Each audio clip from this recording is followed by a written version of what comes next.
a computer-programmed reality, and the only clue we have to it is when some variable is changed and some alteration in our reality occurs. It is easy for me to imagine that everything in our lives is just the creation of some other entity for their entertainment. It is easy for me to think that. Well, maybe we're in a simulation right now. Yeah.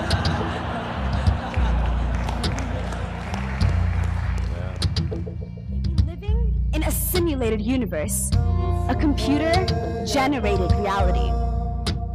There's a further possibility that if you have a simulated civilization, that simulated civilization might, inside the simulation, develop the technology to run its own simulations. And you might then have a kind of nested simulation, with simulation inside the simulation. You might have many levels of simulation.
Kind of crazy that the first Matrix movie came out almost 18 years ago now.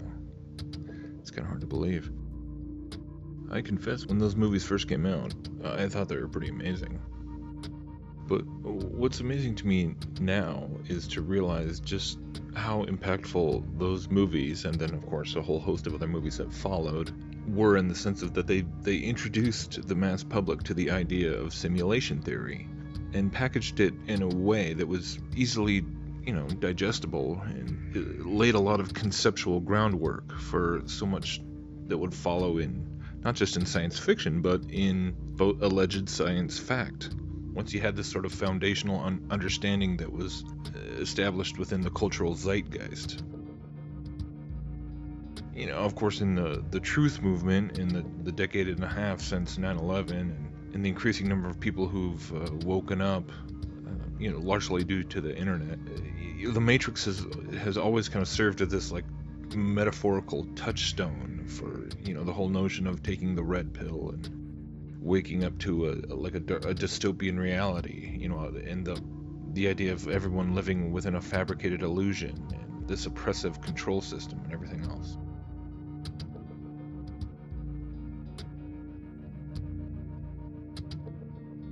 But now, as more and more of us are increasingly questioning the claims of mainstream scientism with all these other things like evolution and Copernican cosmology and NASA's alleged accomplishments, and gravitational theory and relativity, and etc., etc., the more interesting it has really become to me to now step back and just start recognizing how heavily the leading figures of quote-unquote real science are really pushing the concept of simulation theory and preaching that this concept of programmable reality is what all of our research and knowledge in the fields of quantum physics and string theory and so on are all pointing us towards.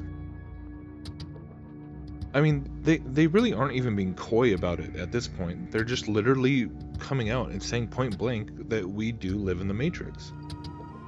You find computer code writ in the fabric of the cosmos. And so those movies by the Wachowskis, and then many others now, they've absolutely become a key teaching tool for these PhD prophets of what we should probably just start referring to as the quantum religion.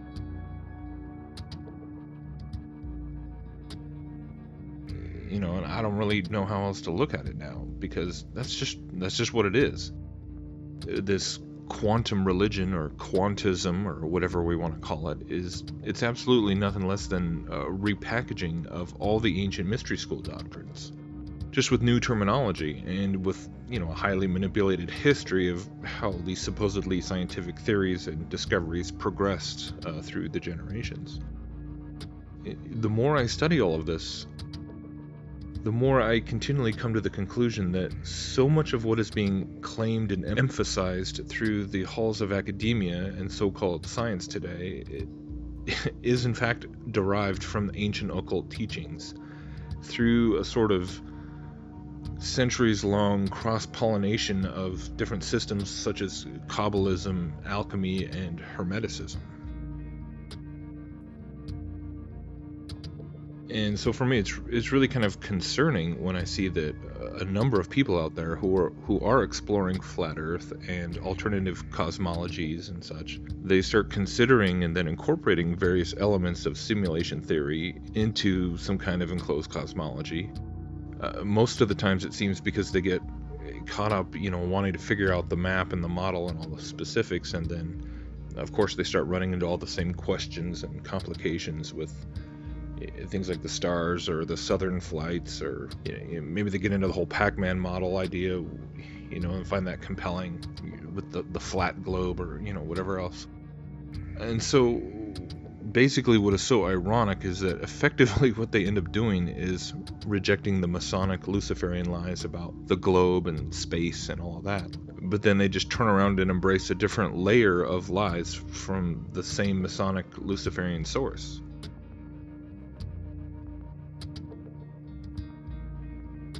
And another crazy thing is that when we look at so many examples coming out of the Hollywood propaganda machine that's, you know, pushing simulation theory hardcore, we see that they're not only just admitting that there's this connection between quantum theory and mysticism now, but they actually seem to be celebrating it at this point and intentionally presenting this connection as something that should be understood by the majority of people.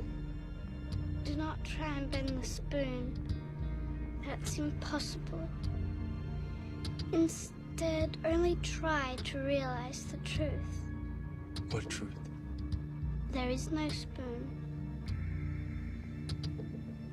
There is no spoon? And so for me, this is really kind of the whole point.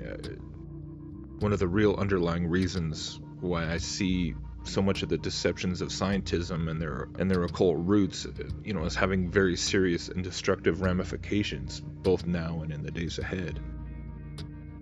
Because ultimately, the whole point of believing that you live in a matrix, that we live in this programmable quantum reality, it has to do with the logical assumption that follows, which says that if we live in a matrix, we can eventually advance in our understanding of the universe to the point where we could learn how to start programming it for ourselves, right? To rewrite the code as we see fit.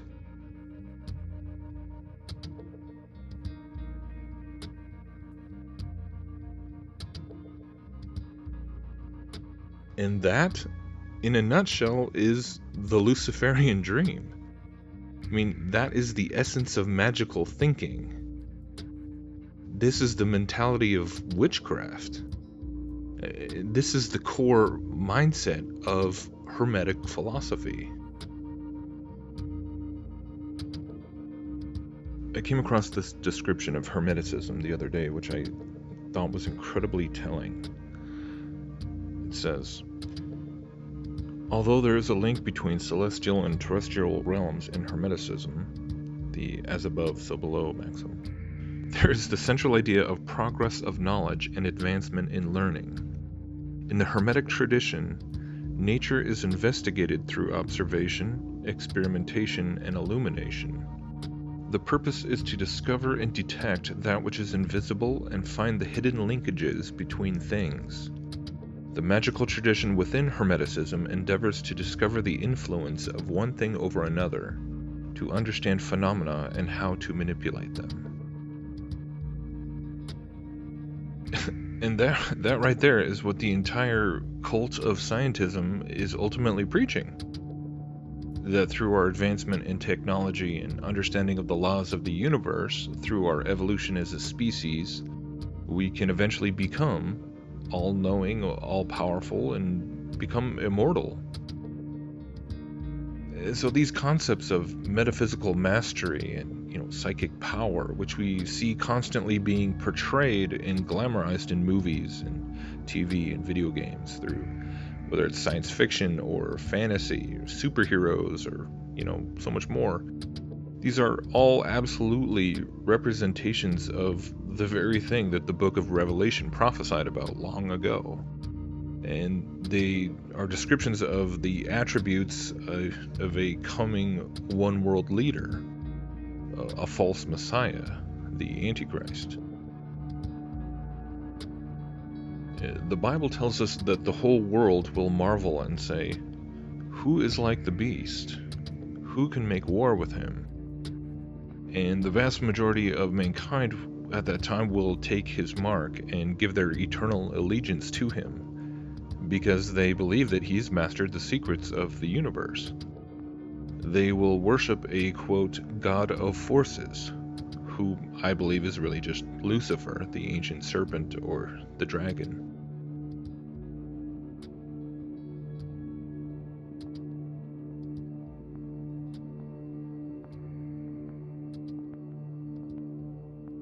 My friends, we are today engulfed by the lies of this Antichrist spirit. We are surrounded by the false doctrines of demons, which make all kinds of empty promises about achieving godhood through secret knowledge, without the need for repentance, without the need for Christ's shed blood. But please, fear not, because the false prophet, the beast, and the dragon will be overcome by the Lord himself as he returns in full power and glory. Do not be disheartened by this exponential increase in wicked delusion and idolatry. Do not grow faint because the powers of darkness appear to be growing stronger, even though in the end all they really have is parlor tricks. And do not succumb to these deceptions, to the vast array of alluring lies of Luciferian occultism masquerading themselves as science.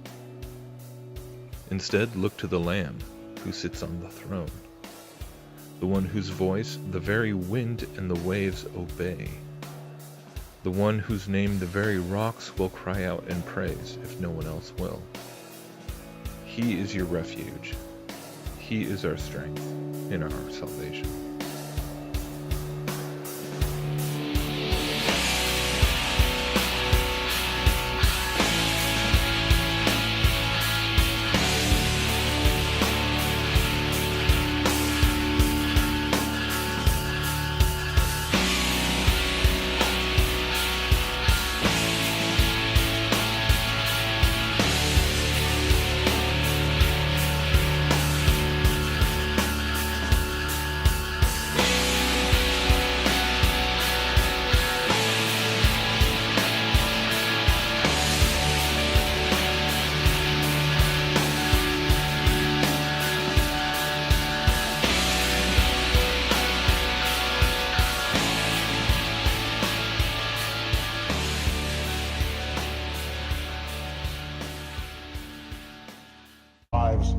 Just the creation of some other entity for their entertainment. It is easy for me to think that. Well, maybe we're in a simulation right now. Yeah.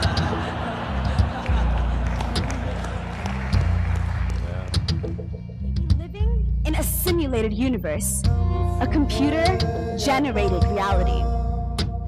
There's a further possibility that if you have a simulated civilization, that simulated civilization might, inside the simulation, develop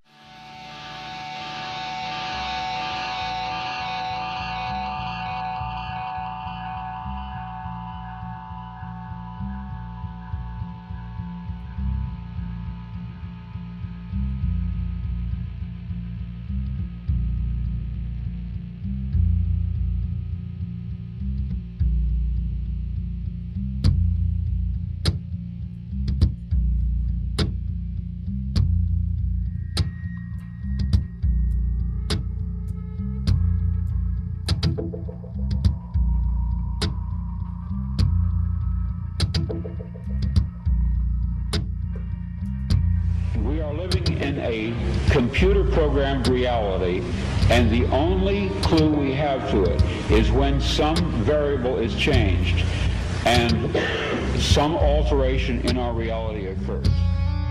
It is easy for me to imagine that everything in our lives